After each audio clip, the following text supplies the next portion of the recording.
WVTM 13's Magdala Lusant is live in Hoover, and that is where crews have been searching for hours. Magdala.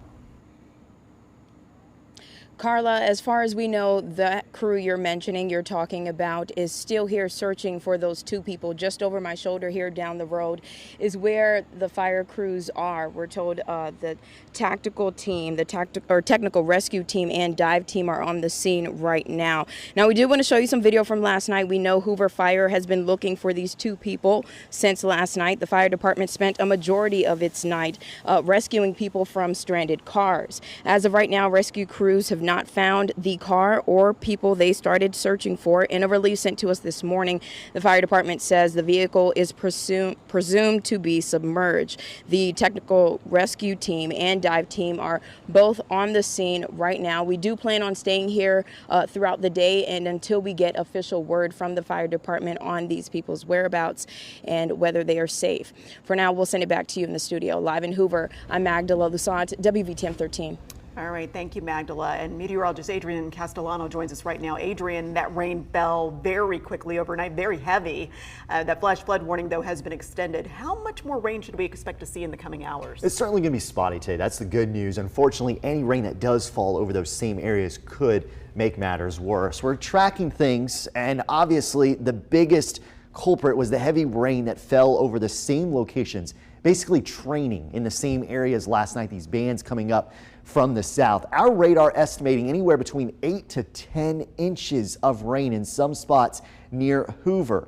I-65, there's 459. That's the bullseye right here, stretching down to the south into the Pelham area as well. Just intense rainfall last night that caused that historic flooding. Flash flood watch still in effect through 7 this evening. Again, we're not expecting much in the way of rain today. There will be some spotty showers that develop. 1 or 2 of those could produce localized heavy rainfall. And of course, if that localized heavy rainfall does occur over areas that have already seen flooding, things could obviously get worse. Right now on the WVTM 13 live Doppler, we're quiet. No rain out there, just a few spotty light sprinkles down in Clay County. Some areas of fog and mist also occurring right now. We should see the skies clear just a little bit as we head through the late morning and into the afternoon. Then you can see by 4 p.m. we're seeing just a couple of those spotty showers developing. They'll push off to the east, and once they do, that sets the stage for a nice drying trend that will last us right on through the upcoming weekend. More details on that forecast in a few minutes. Carla. All right, thanks, Adrian. Well, unfortunately, this historic flooding has turned deadly. The Marshall County Coroner's Office has confirmed that a child has died. We still have very limited details at this point, but the city has been placed under a boil water advisory, and schools there were under a 2-hour delay. And another breaking story that we've been following this morning, that several people were rescued from a mobile home park in Pelham. We learned that one person was hurt, but there were no deaths there. This is some video from the rescue from Green Park South. Police and fire telling us that they rescued people from 82 different houses. And of course, this is why it is so important to be careful. Take a look at this flooding from Pelham.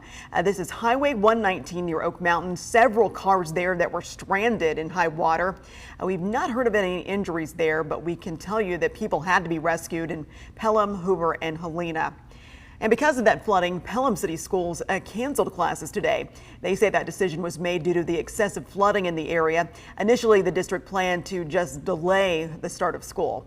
And Coleman County Schools made a similar decision. It announced a 2-hour delay to start of classes. Officials said that that was due to the flooding on the east side of the county. And several families living at the Crescent Lakeshore apartment complex in Homewood were forced out of their homes overnight. And that complex is located between the Lakeshore Walmart and the Homewood Soccer Park. And the area is prone to flooding. The 11 buildings were evacuated last night right before midnight. We even saw mothers there carrying their babies to safety. And we just saw similar scenes play out down the road in Hoover. Take a look at this. This is a tree covering the road there, blocking anyone from being able to get through on that street. We don't really know what caused that tree to fall over, though. And those floodwaters weren't just contained to the roads. Dozens of homes saw their backyards turn into muddy swimming pools. This is a picture that was sent to us, or some video rather, sent to us by Hillary Perry. Her home is in Hoover's Lake Crest community. She says it is prone to flooding there. She says, though, that this is the highest that the floodwaters have gotten there in several years.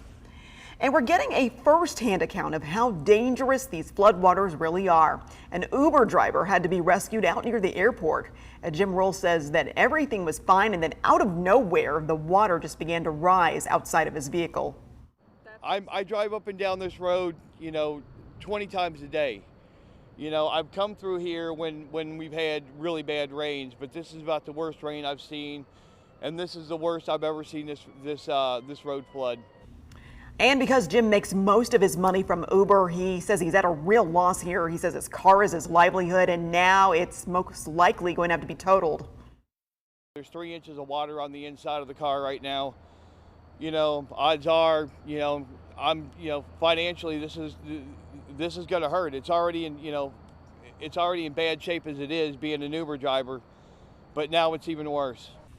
Well, Jim says it could be a week or longer before he even gets back to work. And we want you to stay ahead of the storm. Anytime that there's a flood watch or a warning, we'll let you know first through our free WBTM 13 app. You can download that now. Make sure that your notifications are turned on.